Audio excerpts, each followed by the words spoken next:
Acho assim, ó, a gente meio que antecipou esse assunto ontem com outro viés. Porque no futebol brasileiro, os resultados são cruéis com os técnicos, né?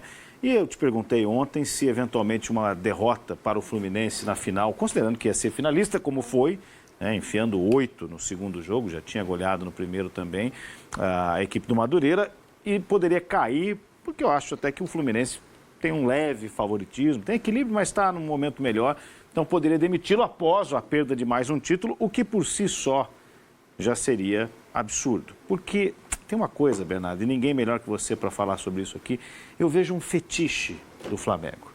Essa coisa de querer, a gente precisa ganhar de todo mundo o tempo todo do melhor jeito possível.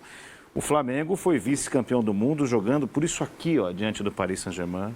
É o campeão brasileiro, é o campeão da Libertadores, foi campeão da Copa do Brasil com o Felipe, da Supercopa e perdeu 2 títulos numa casualidade que não pode desconsiderar a antecipação da volta dos profissionais, o fato de ser também um Corinthians que em campo, com seus 11 jogadores, ele não tem o elenco do Flamengo, mas ganhou a Copa do Brasil, um time forte também, e um adversário argentino que é sempre forte. E aí, se quiser desrespeitar a camisa, a história do Lanús, problema de cada um, mas sabia-se que ia ser um jogo competitivo.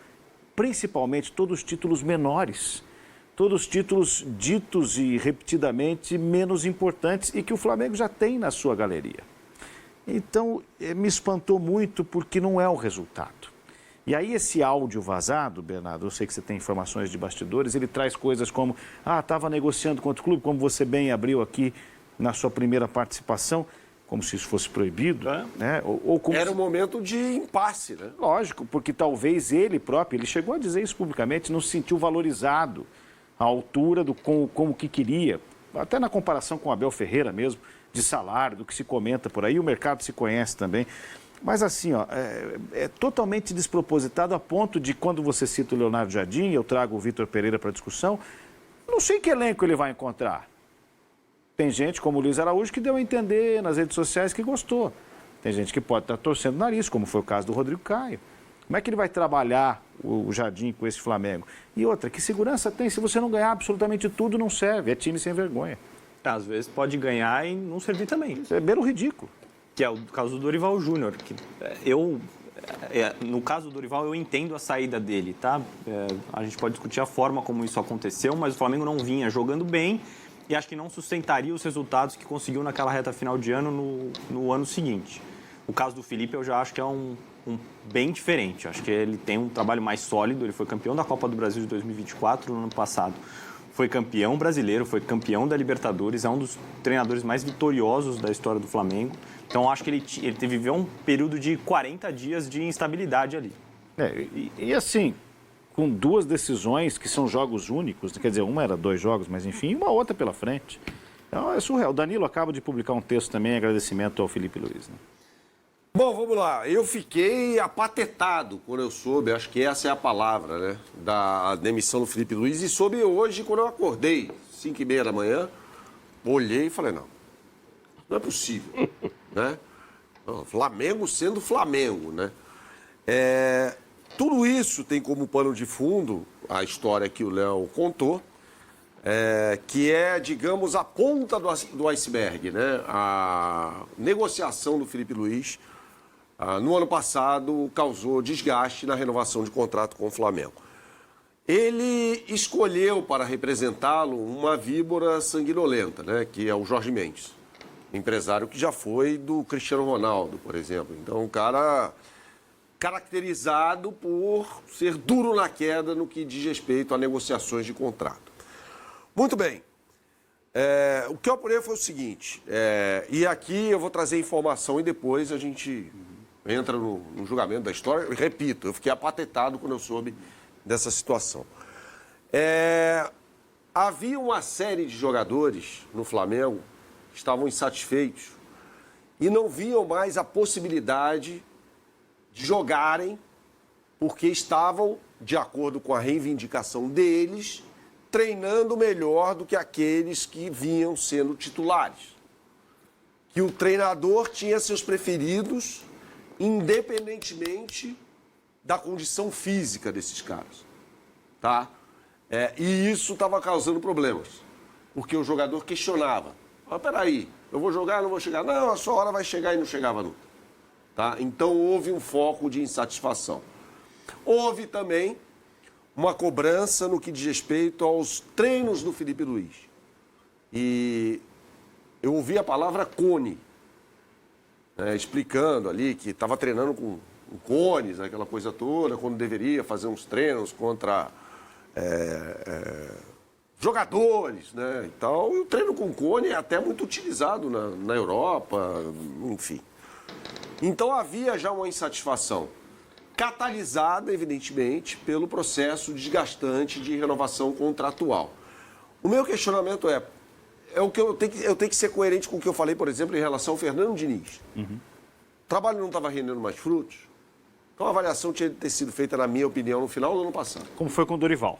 Isso. O Dorival causou choque porque ganhou, mas havia e não há isso com o Felipe Luiz, hein? Não. Os resultados, sim, podem ter desagradado, mas havia com o Dorival quase não era unânime, mas assim, uma percepção de que aquele Flamengo não evoluiria mais, Não. apesar... Já tinha chegado no topo, né? Aquele Flamengo de 2022 jogou brilhantemente durante 1 mês e meio, né? Depois perdeu o desempenho, tanto que na final da Copa do Brasil não joga bem contra o Corinthians e na final da Libertadores tampouco, né? Foi, não digo beneficiado, mas teve lá uma expulsão, né? A expulsão muda, né? Não dá para tirar do jogo. Foi justíssima do Pedro Henrique. Falar que foi beneficiado parece que não foi. Foi um erro do zagueiro e aí, Exato. claro... E aí o Filipão demora para fazer a substituição, de colocar um zagueiro ali e tal, e o Flamengo faz o gol justamente naquele momento, né? Em que o Fernandinho é deslocado para a zaga. Bom, então assim, eu entendo que essa avaliação deveria ter sido feita anteriormente, tá? A insatisfação, agora fazendo uma análise aqui em cima das informações, haverá sempre. Porque são 11 jogadores. Então, os outros 11 ficarão insatisfeitos. Os outros 15. Por isso que os técnicos cada vez mais gostam de trabalhar com menos jogadores. Os menores. Né? O Felipe Luiz, inclusive, é um desses, né? O ambiente era irrespirável? Não. Não era irrespirável. Mas poderia se tornar. Tá? Eu achei certa a demissão, não. Acho que todos nós. Né? Aconteceu o que aconteceu com o Rogério Ceni. Foi demitido também de madrugada, de uma sexta para um sábado. Né? Não está errado. A forma como é feita, né? Não me parece ser a mais correta, definitivamente. Agora, houve essas no plural, constatações, tá? De que o trabalho já ia começar a encontrar turbulências maiores no curto e médio prazos. Tá? Isso é informação, tá certo? Repito a avaliação, né? Fiquei apatetado quando eu soube, porque é um time que, como você bem disse, quase foi campeão do mundo. Fosse o Chevalier, o goleiro titular do Paris Saint-Germain naquele momento, que estava machucado, o Flamengo teria sido campeão do mundo. Baixou o Leviache ali no Safonov, ele pegou 4 pênaltis e acabou o negócio. Né? Vamos lá. Desculpa te interromper, Léo. Não estou duvidando das suas informações, tá? Vou opinar em cima do que... Não, fique à vontade, você bastidor. São as versões que te passaram. Ali. Em cima do que você trouxe. A forma como ele foi demitido, para mim, é inacreditável. Acho que se fosse qualquer profissional, acho que ele não deveria ser tratado dessa forma. O Felipe Luiz é um ídolo do Flamengo enquanto jogador e enquanto treinador. Você mandou o Felipe para o campo, ele comandou o time contra o Madureira, foi xingado no estádio pelo Maracanã, pelos torcedores que lá estavam, saiu, foi dar a coletiva, quase que acho que num presságio ele solta uma frase que é: se amanhã não estiver aqui, os melhores momentos da minha vida eu vou guardar na memória são os momentos em que eu estive dentro do Flamengo. Parecia que ele já sabia, não sabia ainda, não tinha sido... Talvez no corredor o sentimento... Não tinha sido comunicado ainda. Ele sai da coletiva, o Boto tem uma sala ao lado do vestiário, chegam para ele e falam: você tem que ir lá na sala do Boto conversar com ele.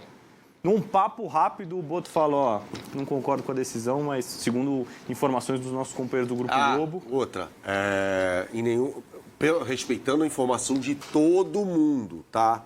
de todo mundo. O que eu apurei é que o Boto não tentou demover o BAP da decisão. Apuração respeitando o que me foi passar. Agora, de repente, essa pessoa cometeu um engano. Informação dos nossos companheiros do Grupo Globo, quem chamou o Felipe Luiz para conversar e para comunicá-lo de que ele não era mais o técnico do Flamengo foi o Boto, que tem uma sala ao lado do vestiário do Flamengo. Num papo rápido, ele simplesmente mandou o Felipe Luiz embora. Disse que não concordava com a decisão, mas que a decisão já tinha sido tomada. Acho que essa não era a forma correta de você mandar um profissional embora. Segundo ponto, sobre jogadores insatisfeitos. Estou com o Berna, qualquer grupo, os jogadores que não estiverem atuando com maior frequência vão estar insatisfeitos. Mas, pensando aqui rapidamente, quem seriam esses atletas que estariam insatisfeitos porque estariam jogando pouco? Luiz Araújo parece ser um, né? Mas todos os outros estão jogando. No meio-campo, o De La Cruz tem seu espaço e não pode jogar mais vezes porque ele tem um problema físico, que ele não consegue jogar 3, 4 partidas em sequência. O Pulgar está jogando. O Everton Araújo teve seu certo espaço no meio-campo essa temporada. O Jorginho, mesma coisa. A dupla de zaga é Léo Ortiz e Léo Pereira. E o Danilo publicou um recado agora agradecendo o Felipe Luiz. Claramente, não seria... titular na reta final do ano passado. Não seria um jogador insatisfeito. O Vitão chegou agora. Na lateral direita existe uma disputa pela posição. Emerson Royal e Varela. Na lateral esquerda, o Alexandro é titular e acho que pouca gente contesta o fato do Alexandro ser o titular. Acho que O Lucas é reserva há uns 3 anos. Então, o Ayrton Lucas não é um jogador que tenha feito ótimas exibições para você ter que sacar o Alexandro. E mesmo assim, no duelo contra o Lanús, o Felipe Luiz fez a escolha pelo Ayrton Lucas. Ponta esquerda, Samuel Lino ou Everton Cebolinha? Talvez o início de ano do Cebolinha seja um pouco melhor, mas o fato de ele ser titular absoluto, teve seus minutos, assim como o Samuel Lino. Aí a gente pode ter outro. Porque o Cebolinha, por exemplo, na final do Supercopa Rei, ele estava no momento melhor e não jogou, por exemplo. Um caso. A gente consegue achar uns 2 ou 3, vai. Que possa... Não estou nem acusando, então, que possa ser que estejam... E o Cebolinha já deu a declaração que não fica no Flamengo. Foi a declaração que ele deu. Bruno Henrique é um jogador que teve seu espaço na reta final do ano, foi titular na Libertadores. Esse teve espaço. Teve espaço E o Pedro? Sinceramente... E o Pedro também não tem um início de ano exuberante. Foi uma boa atuação... Aí tem o mundo ideal e o mundo do jogador. Ali ele pode ter se alimentado de uma instabilidade do Felipe Luiz, Sim. porque ele carrega ainda a questão do ano passado, né? Sim. O ranço do ano passado. Plata do lado direito, ou Luiz Araújo. Luiz Araújo tem jogado muito melhor que o Plata. O fato, né, James, é que toda vez que o treinador cai, surge que tinha um problema no elenco. Né? Se o treinador fica, não tem problema nenhum. Exatamente. Se tivesse vencido, não precisava ter vencido nem as duas Copas. Só uma delas já estava bom. Já era outra Tava tudo conversa. certo. Aliás, imaginamos que seria outra conversa, porque os números deles são. Eu sei que você quer colocar os números, mas deixa eu só dar podemos falando em cima. uma opiniãozinha rápida. Até 2. Porque é o seguinte, quando você falou, né, que o Flamengo parece que tem uma tara por... É um fetiche, né? Fetiche e tal. Precisa ser. Eu estava lembrando aqui, a gente faz uma brincadeira aqui da Catacumba ao Olimpo, né? E eu fiz uma provocação, mas eu fui buscar subsídios para fazer a provocação, certo? E apresentei-os aqui. Coloquei o Flamengo fora do G4 do Brasileiro. Aí, mas por quê? Eu falei, porque o Flamengo não teve as férias, vai voltar depois. E aí vai ter problema físico, vai ter problema de ritmo de jogo. E aí vai perder no começo do ano alguns jogos. Não vai começar bem o Brasileiro. E aí na Libertadores depois o Flamengo vai bem, porque o Flamengo vai se recuperar. Só que o Brasileiro vai ficar um pouco para trás. Cara, isso aconteceu. Isso é uma análise que o Flamengo tinha que ter. Falar, peraí, a gente foi até 17 de dezembro. O cara voltou depois, voltamos depois, vamos sofrer no começo, cara. E aí me parece que entra esse fetiche por... não dá, não interessa que voltamos depois, que tá sem ritmo, que os caras fisicamente não tão bom. Se eu puser o Léo Jardim aqui, o Leonardo Jardim, eu vou voltar, o meu time vai voltar como um passe de mágica a jogar bola. Mago Merlin.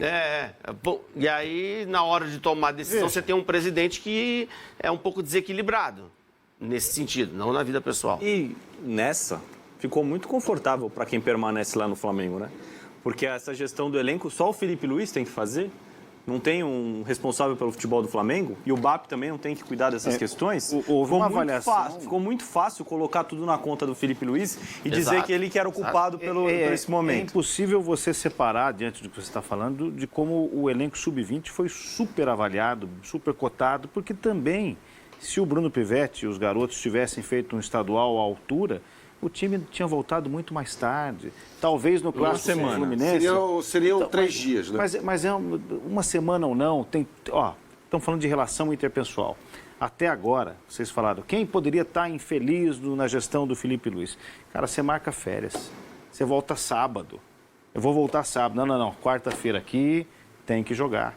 O Arrascaeta publicou algo nessa linha. Isso é gestão. E do Boto pouco se fala. Então, assim, Mas o Flamengo... foi responsabilidade do BAP, né? A ordem partiu do BAP. O presidente manda, obedece quem tem juízo, porque o salário cai dia 5 e pronto. Sim, mas aí a gente tem que responsabilizar a pessoa certa, é o BAP. Não, pois é, mas a gestão, quando você escolhe o jogador... Não, os meninos dão conta, não deram, o Bruno Pivetti não deu conta. Se o Flamengo abre o estadual sem risco de rebaixamento, ganhando jogos, é outro cenário. Eu sei que por regulamento tinha que pôr os titulares, mas quem são os titulares? Você podia voltar com esse subjetivo. É bem subjetivo. São 7 jogadores. Né? Isso. Então você argumenta. Quem está infeliz, que a gente falou, Luiz Araújo, não, o Luiz volta antes, vai ter chance de jogar. É titular? Como não é titular? Aqui quanto pagamos no cara? Então, é assim, existe uma gestão. E outra também, esse planejamento tem que ter passado por todas as instâncias ali. Ele tem que ter passado pelo Felipe, pelo Boto e pelo BAP. Isso é aprovado. É a última palavra. É, lógico. E se der errado, a culpa é dos 3. O BAP mandou voltar, então, o BAP estou mandando voltar e eu assumo aqui que o planejamento não foi o ideal. Eu apoiei, eu acho que o Flamengo fez o melhor planejamento possível. Acho que não tinha como entrar logo de cara com força máxima. Lógico. Não tinha como jogar. No fundo, tinha que jogar mais. Dia 11. Os jogadores se reapresentam no dia 12. Quer dizer, a tabela coloca o Flamengo para jogar antes da reapresentação dos profissionais. No fundo, tinha que ignorar ainda mais. E por isso mesmo é que causa espécie. Porque o estadual não deveria ter esse peso.